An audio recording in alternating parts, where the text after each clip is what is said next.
Okay, Michael Frank is professor of human biology in the Department of Psychology here at Stanford and the director of the Symbolic Systems Program. He's a founder of the Many Babies Consortium. Maybe you'll say 2 words about what it is. And he served as president of the Cognitive Science Society. He's currently co-editor-in-chief of the Open Encyclopedia of Cognitive Science. All yours. Thank you very much for having me. This is a really fun juxtaposition. What a lovely talk to go after. So fascinating and inspiring.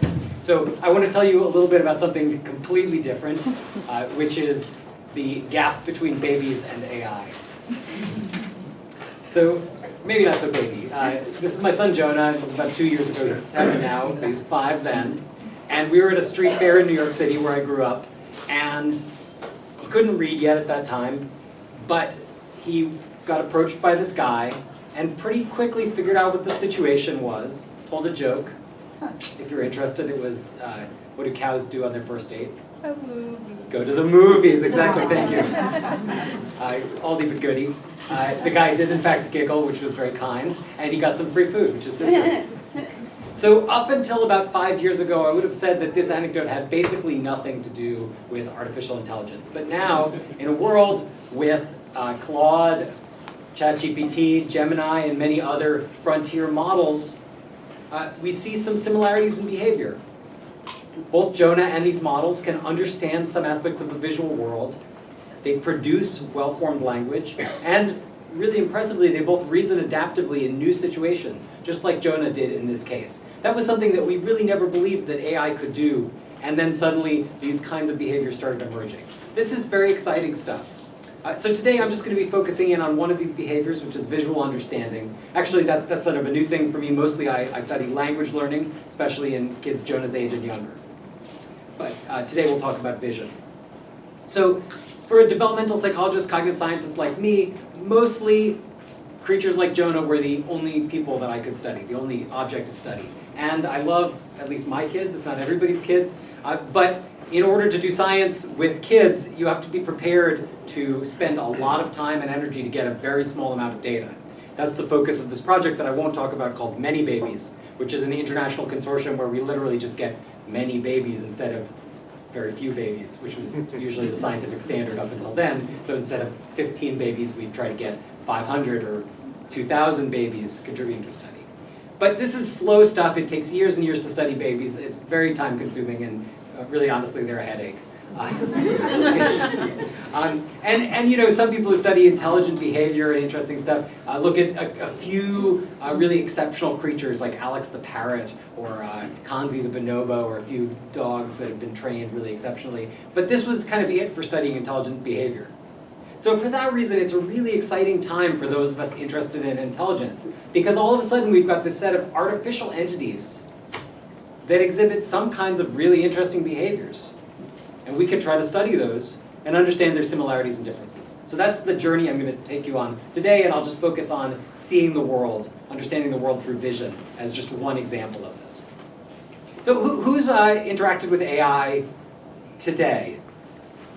Wow, okay, good. Who's interacted with AI at all? Probably every hand should be up. It's remarkable how, and frankly horrifying, how ubiquitous these technologies have become so quickly, right? And it's not just ChatGPT, it's the voice dictate on your phone, it's the plant identification app, it's everything that you use in the digital world is now imbued with machine learning and artificial intelligence. And just to common ground what we're talking about, at the heart of this are these things mostly called transformers. So large language models are the kind of key innovation, and they're powered by something called a transformer. This is a really, really big neural network. And you basically take that neural network and you ask it to predict lots and lots of data. You shove in lots of data and you say, what comes next? No, you're wrong about that. What comes next? No, wrong about that. You adjust the weights of that neural network until it makes good predictions. That's the starting point. But when you get to something like ChatGPT, you get something else. Oh, and I should say you can do this with images as well as text. We're familiar with text, but you can do it with images too. When you get to something like ChatGPT, that's not just a prediction engine. It is a prediction engine under the surface, but it's also been trained to be a good product as well. So the AI models that we deal with are productized basically by being trained to give really good or really useful responses according to human judges.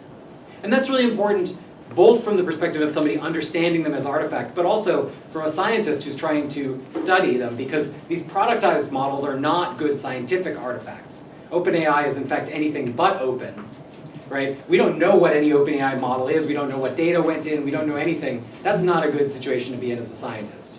If you have a scientific artifact, you want to know everything about it. So when I'm talking about large language models or large models, I'll be talking about the scientific variety where we know what the software is, know what the data are that go in, and can do controlled experiments and interventions on them, which we can't do on ChatGPT. That's a horrifying and interesting and remarkable product. Well, we could talk about the ethical issues here in the Q&A if anybody's interested. I have lots of opinions, but that's not the scientific content. Okay, so what has become apparent to me and many others in the cognitive science community is these AIs that do really interesting stuff, they can be a scientific model. So they can help us investigate and understand questions by standing in for the kind of intelligent systems like Jonah that are kind of hard and annoying to study. So scientific models are like simplifications that help us reason, right? If in high school chemistry we learned about all the different ways that people think about the atom. They're all kind of simplifications, but some of them are more useful than others. The Thomson plum pudding model of the atom, not so useful compared to some of the more modern varieties. And if you've got a good model of a system, you can use it to understand the system. So if you want to study the aerodynamics of a car, it's really expensive to keep remaking the car every time you want to make a change. But if you've got a little toy car and a little toy wind tunnel, you can make quick, easy changes and see what happens, and then scale those up. So that's the sense in which AI could be a model system for studying kids or human intelligence more broadly. We can make interventions that are expensive or sometimes even impossible to do on the human system. Of course, sometimes models are a little too oversimplified. So if you want to study cows, starting with a spherical cow is maybe a bridge too far in terms of the abstraction of the model. So the basic idea here is we've got some human system, maybe it's visual understanding, maybe it's language production, we want to study that. Human systems take in data, that's cognition, takes in data, and produces behavior, right? Our brains are the big, complicated little relay loop between senses coming in and behavior going out. And so in order to make comparisons, we need to set up a model that gets in training data and spits out some sort of behavior. And then we can make a mapping between the internals of the model and the internals of the human system. And we can argue and fight about that as scientists, but that's the whole idea of model building. Okay, so we want to do this with AI to try to better understand kids' learning, whether it's language learning or visual learning. Sounds great. There's one big problem that immediately occurs when you try to set up this mapping, which is something I call the data gap. Kids are way smarter per unit data than AI models. So let me explain that.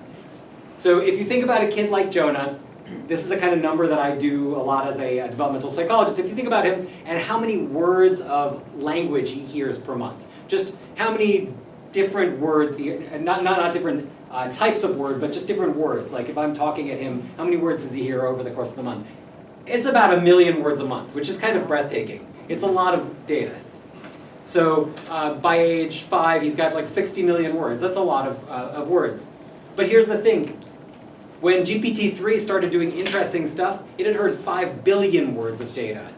And right now, we don't even know how many words that Gemini and GPT 5.2 are trained on, but it's probably somewhere in the order of 15 trillion words of data. So it's like 6 orders of magnitude different than a kid. It's remarkably different in terms of the amount of data. Large language models don't start doing anything interesting when you give them 60 million words of input. They don't even get off the ground. What that means here is that if you're graphing data quantity and some kind of performance, kids are way smarter. They're way more efficient. One way we think about it is they squeeze more juice out of the lemon, right? They get much more out of the data they get. That efficiency creates a scientific opportunity, and that's what I try to study. The opportunity is to use AI as models of human learning, where you train them on children's training data, You evaluate them on what we think kids are learning, the behaviors that kids show us, and then we can test out different learning algorithms, all kinds of stuff going on, to see if that makes the AI efficient like kids, to see if it makes their behavior match kids, to see how we can get closer to the really remarkable learning that human children show. To do that, my lab builds open, big data sets. That's what we do. We're data curators. We tape kids' everyday experience, we transcribe it, we put it up on the internet for everybody to use, everybody in the field of child language. We also gather data about their language processing, their word recognition. Lots and lots of these data sets, very annoying work. Lots of graduate students cleaning up other people's data and putting them together in big databases and making them openly available so that others can use them, with the goal of trying to create this closed loop where we can test AI in the same environment as we test human kids. Same kinds of realistic language input and the same learning outcomes. Is the only difference just the data, or are you changing the architecture of your LLM? Great question. So I'm going to show you how changing the architecture can help us make up for that efficiency gap. So, but we can't know what the gap, the size of the gap is until we actually have the data to quantify that. So when we can put kids and LLMs on a level playing field, where they have the same amount of data and the same kind of evaluation, then we can compare different kinds of architectures and see what we can learn about human learning. So today I'm just going to talk about one kind of data. This is fun. Basically, if you're looking for the keyword for this kind of data, it's baby GoPro. We put cameras on kids' heads, and we're not the first ones to do this, but we've gotten a lot of joy and mileage out of it. So the first data set we made was called SayCam. There were 3 kids. We got about 500 hours worth of video from them. And these kids, I'm just going to do this so you can see the video.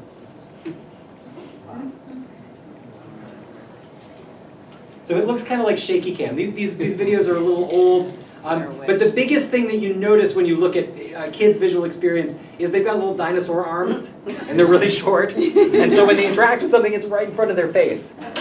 So their visual world is actually pretty different than adults' visual world, which is kind of fun. And the people around them are constantly shoving stuff in their face, which is interesting. So we did the study. It was cool. We had a lot of fun with it, and we released this data set. And my colleague, Dan Yeamans, took very early visual understanding models, and he basically shoved the full SayCam corpus, all 500-ish hours worth of it, into these visual understanding models, trying to learn kind of good representations of the world.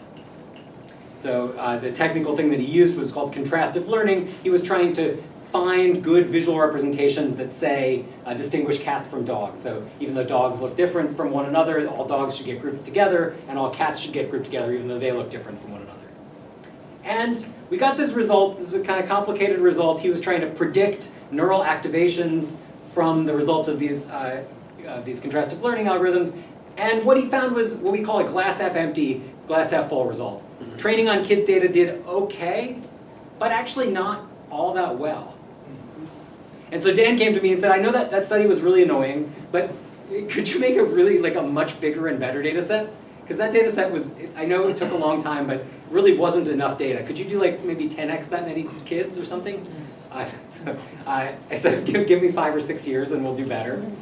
This was only 3 kids. It turned out they were all first children of developmental psychologists who were the only ones who do this horrible experiment. But this was done a bunch of years ago, and the audio was bad and the video wasn't great. And we asked, can we do better? So we partnered with this design firm, one of whose principals teaches in product design at Stanford, Daylight Design, and they helped us create this baby GoPro rig that was rated down to 6 months. And then we started building bouquets of what we call the baby view. Wow. So we build these things in my lab with just like an X-Acto knife and a little bit of soldering and so forth, and we send these out in shipping containers, mail them out in boxes to families around the country. And we ask them a very simple thing, which is, can you put this on your kid when it's convenient and send us back the video? So here's just one example. This looks a little bit more like kind of modern iPhone footage, I think. So this is our lead scientist, Bria's daughter.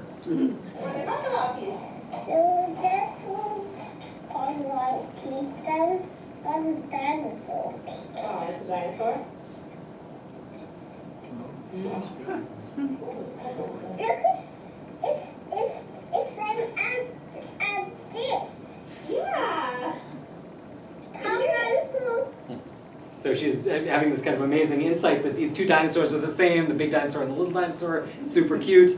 And you may notice that the video is kind of different. One thing that's different is we've got this really big field of view that helps us get kind of all of the stuff that the child is interacting with. So we were thinking, all right, we've got this. We've got better videos, and we're recording way more video. We've got 40 families recording at home. The study is still ongoing.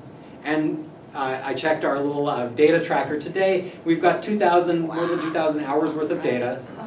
And if you put all those data together, you get about 6 months of a child's waking life. So we are really trying to create the sort of data set that could be used for training a baby, building a baby maybe. Did we do better? Well, we stapled together an early version of these data with the old SACAM data, and we thought, okay, we've got this bigger data set, bigger and better. We've got the newest version of that algorithm, that contrastive learning algorithm that Dan used. Let's staple it together, let's put it in. We're going to do much better than we did last time, right? Because you said get more data, I got more data. It's going to be awesome. And the result was really disappointing. This is a graph of how well these BabyView trained models, that's the blue line, did on categorizing images, basically. There's a resource called ImageNet, so we were trying to get good accuracy in categorizing those images. And what we see here is kind of out here around a human scale of hours of video, like 10,000 hours of video. That might be around what Jonah's seen, 10,000 hours of waking experience. There was still a pretty big gap here. But when you look at the slope of this line, the really depressing thing is where it hits human performance is like 1,000 years worth of visual experience. So what we learned, to this gentleman's point here, was this was the wrong algorithm. Maybe we needed a radically different architecture for learning. And so where this story ends is just these preliminary results that we've been getting, where we really started to rethink what's special about kids' experience compared to the way that language models are trained. Language models are trained on a series of internet videos, but they're mostly broken up into static images. They've also got all the captioned images of dogs in the world, right? They've got all the different dog breed photos. They've got all these Google image search results. So they've got a lot of static videos. What's different about a kid's experience is they're actually moving around the world and looking at the world in time as it changes and as it responds to action. And so we worked together with Dan and took this model that he had developed called the counterfactual world model. And we built what's called a baby counterfactual world model, which learns to see in time. So just like a large language model, it predicts the next thing. So we show it, here's what the baby's seeing, and here's the next frame. And only we mask out most of the frame, and we say, hey model, can you learn to predict what comes next in this child's visual world? And what we found is that this engine that learns to predict in time does vastly better at a lot of the tasks that we were seeing real problems with before. So just to give 2 examples, and then I'll end, the baby counterfactual world model can use the motion of objects and that prediction in time to actually segment out and figure out what are the objects in the child's visual world. In fact, it does this, it learns to do this way faster than the big, fancy, state-of-the-art models that are trained on static images. So that line there, that's the Dino model that we compared to before, and we break that with just 6 months worth of visual experience. That's much more like what we expect from a baby, right? By the time a baby is 1, they're walking around the world, they're recognizing objects, they're interacting, they can't speak yet, but they already can see the world well enough to act. And we think that that temporal prediction, that prediction in time, is really the engine that does that. We even see some pretty exciting results, this is very hot off the presses, that this baby counterfactual world model learns to reason about the motion of objects. We train it on the baby data, and then we test it on simple scenarios like this, like what happens if this hand pushes the laundry detergent? And we make a prediction about all kinds of things. What happens if we push this container? What happens if we push the thing under the container? What happens if we push this, which pushes that? What happens if we push the basket that doesn't push the container? And what we find is that the model is actually able to make these really nice predictions about the motion of objects, suggesting that it's really internalized something about the way the world changes in time.